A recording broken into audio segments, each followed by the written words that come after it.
Aleluia, muito bem. Nós estamos aqui agora com 283 dias, queridos, em propósito. Amém. Nós estamos aqui no 13º dia do Novo Testamento. Hoje nós estamos começando mais um evangelho de Marcos, né? Um evangelho um pouco mais curto aí do que o evangelho de Mateus. Mas, queridos, nós temos uma meta final, que é a leitura total da Bíblia. E para você que está chegando agora, né?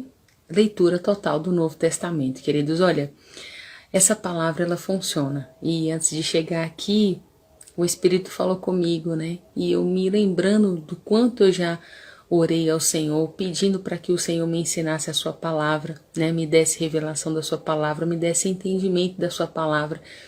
E, queridos, assim como essa verdade tem chegado para a minha vida, eu realmente espero e peço ao Senhor que essa verdade também chegue revelada para você, para que você seja liberto de engano, de mentiras, porque isso já aconteceu comigo, né? E nós sabemos que o Evangelho não é um passe de mágicas, nós sabemos que é um progresso e que é gradativo. Todos os dias nós vamos melhorando um pouco mais, e na medida em que nós vamos conhecendo essa verdade, nós vamos sendo libertos de mentiras, de enganos, de sofismas, né? E assim nós vamos praticando essa verdade e tendo as nossas vidas transformadas. Então não desista, tá bom? Persista e vai dar certo. Em nome de Jesus, já deu certo. Tá bom? Então que Deus abençoe grandemente a sua vida, sejam muito bem-vindos, tá bom? Todos vocês, vamos juntos então?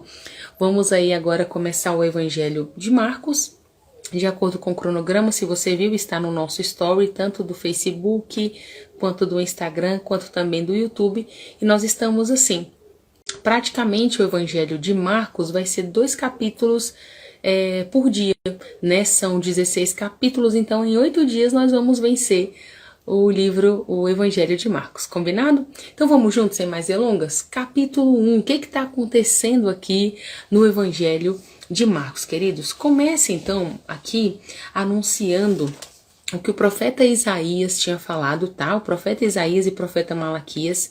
Eu até deixei aqui, fiz menção, deixei anotado, se depois você também quiser tomar nota, Malaquias 3:1 e o profeta Isaías, livro de Isaías lá, capítulo 40, versículo 3. Então aqui nós vamos perceber, queridos, falando acerca da vinda de João Batista. Lembra que falando acerca que uma voz que clama no deserto, você lembra disso?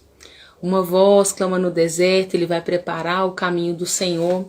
Ai, gente, peraí que eu acho que travou bem aqui o... Não, peraí. Deixa eu ver se volta. Voltou. Ai, meu Deus, que bom, porque tinha travado aqui, né, queridos? Deu certo. Então, voltando para te contar. No capítulo 1, então, de Marcos, está dizendo acerca do anúncio que o profeta Isaías fez, profeta Malaquias fez também, acerca de João Batista, que ele seria uma voz que clama no deserto, né, queridos, que ia preparar o caminho do Senhor, ou seja, ele realmente viria antes de Jesus, e foi o que aconteceu, preparando ali e deixando o caminho reto e plano.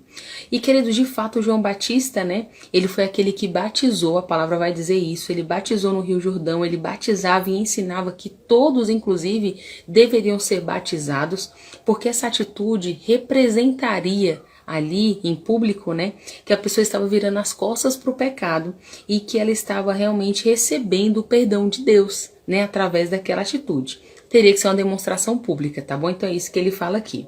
Outra coisa também, queridos, que eu vou falar uma curiosidade, é que João Batista tinha roupas rústicas, né? Ele tinha roupas de pele de camelo, de pelo de camelo, desculpa, cinto de couro, e ele comia gafanhotos e mel. Capítulo 1 também está falando sobre isso. O que ele pregava? A palavra vai dizer, queridos, que ele sempre pregava dizendo que não era digno, né, nem mesmo de desamarrar as sandálias daquele que estava por vir. Uma outra coisa também que ele disse, muito importante, foi que ele estava batizando com água, mas aquele que estava por vir iria batizar todos, né, iriam batizar aqueles todos, isso que diz a palavra, com o Espírito Santo. Iria batizar com o Espírito Santo. Outra coisa também, queridos, João batiza Jesus, aqui no capítulo 1 é mencionado isso. Jesus, inclusive, nessa ocasião, vê os céus abertos após o batismo, né? E vê o Espírito Santo, queridos, na forma de uma pomba vir sobre ele. Após essa situação acontecendo ali, A palavra vai nos dizer que Jesus então é levado pelo Espírito ao deserto, passou 40 dias, 40 noites, se você se recorda disso, aqui no capítulo 1 também está falando acerca disso, e depois ele foi submetido às tentações de Satanás, é onde está mencionando aqui, tá bom? E nós sabemos que ele venceu, amém? Nós sabemos, meu Deus, gente, está travando aqui no Instagram, nós vamos vencer. Vocês que estão aqui pelo Exalando Vida, desculpa, tá? Tá travando o outro e a gente tá voltando aqui para vencermos esse vídeo, tá bom? É bem rapidinho, 10 minutos nós já vamos vencer, já se passaram alguns minutos, nós vamos vencer aqui capítulo 1 e 2 e você vai fazer o seu devocional depois, lendo o capítulo na íntegra, tá bom? Tô aqui te dando um feedback, um resumo do que tá acontecendo aqui. Ok, outra coisa que acontece, como eu dizia, nós sabemos que ele venceu e que após vencer, os anjos vieram e serviram a Jesus ali. João foi preso, queridos, acontece também isso aqui no capítulo 1, e sabemos que logo após Jesus então foi pela Galileia pregar o evangelho, e ele dizia, né, queridos, que o reino de Deus estava próximo, mais uma vez convidando para que as pessoas se arrependessem e crescem no evangelho. Ok, aqui também nós vamos perceber ele fazendo o chamamento dos discípulos, né? Então, nós percebemos aqui já Simão, André, Tiago e João, que eram filhos de Zebedeu, né? São alguns discípulos que são mencionados aqui no capítulo 1. Então, eles entraram em Cafarnaum, queridos, na sinagoga. Jesus estava ali ensinando. Enquanto ele ensinava, apareceu um homem ali possesso de demônios. Ele expulsa esses demônios desse homem, né, queridos? Todos ficam maravilhados, perguntando, mas quem é esse, né? Que episódio foi esse que aconteceu aqui, que ele tem toda essa autoridade, né, para expulsar os espíritos, ou seja, mandar eles saírem e eles lhe obedecerem. Então, isso acontece também. Jesus também cura a sogra de Pedro, né? Chega ali na casa, pega na mão dela e imediatamente, queridos, ela é curada. A palavra vai nos dizer isso. E também vai dizer que Jesus curou a muitos, tá, queridos? Capítulo 1 vai mencionar isso, que ele curou a muitos. E uma multidão, inclusive, se juntou ali na porta, do lado de fora. E Jesus também, queridos, além de curar todos, né, expulsava também muitos demônios ali do povo, né, que estavam possessos. E pra gente finalizar o capítulo 1, Jesus também cura um leproso aqui. O leproso chega para Jesus, né, e fala para ele, Jesus, se quiseres, eu posso ficar limpo. E aí Jesus falou, eu quero, cheio de compaixão, né, eu quero, seja limpo. E ali ele foi limpo. Queridos, enfim, Jesus pedia, né, pediu inclusive para ele não contar, né, para ninguém aquilo que tinha acontecido, mas eles não guardavam segredos, né, queridos? Ele contou e a palavra vai nos dizer que a fama dele se espalha, né? E aí as pessoas realmente começavam a seguir Jesus por onde ele ia. Capítulo 2, então, o que acontece para a gente finalizar? No capítulo 2, Jesus cura um paralítico. Você lembra daquele texto que vai falar que 4 amigos...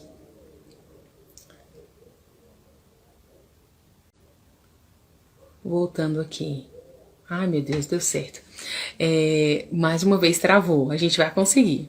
No capítulo 2 vai dizer, queridos, que Jesus cura um paralítico, aquele episódio que os 4 amigos destelham a casa para descer o amigo, porque a casa estava tão cheia, era uma multidão realmente de pessoas que eles não conseguiam entrar.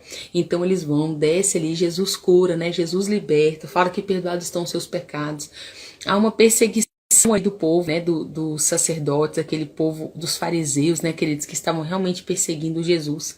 Mas enfim, Jesus cura ele, tá bom? Jesus sai para o mar, a multidão vai também seguindo Jesus até lá, ia por onde ele ia, queridos, a multidão seguia e ele ensinava essas pessoas. E Jesus, quando estava passando ali, ele viu Levi, que era filho de Alfeu, também convidou Levi, já no capítulo 2, tá? Para poder ir com ele, e ele foi, seguiu Jesus, né? E uma outra coisa também que acontece, queridos, Jesus respondeu também o questionamento dos fariseus acerca deles estarem comendo na mesa dos pecadores. Eles são interrogados, os discípulos, né? São interrogados ali. E aí Jesus falou, olha, eu não vim para quem está são, eu vim para os doentes. Eu vim realmente chamar pecadores, eu vim realmente chamar pecadores ao arrependimento, né? Então ele fala isso também aqui no capítulo 2, fala acerca do sábado, que ele seria inclusive Senhor do sábado, queridos. E eu vou dizer uma coisa para vocês, ele diz mais, olha, o Filho do Homem é muito maior do que o sábado. Olha só, não deixa de fazer sua leitura, tá bom? Para o nosso vídeo não ficar muito extenso, eu vim aqui te dar um feedback do que tá acontecendo aqui nos capítulos 1 e 2, mas é maravilhoso esse evangelho, então não deixa de ler. Eu até inclusive poderia arriscar dizendo que realmente capítulo 1 e 2 aqui foi um resumo, porque o livro de Mateus, o evangelho de Mateus, ele é mais minucioso minucioso, mais detalhado, mas aqui ficou um bom resumo também para nos deixar dentro da história, tá bom? Eu vou ficando por aqui, que Deus abençoe a sua vida e nós nos vemos no nosso próximo devocional. Tchau, tchau!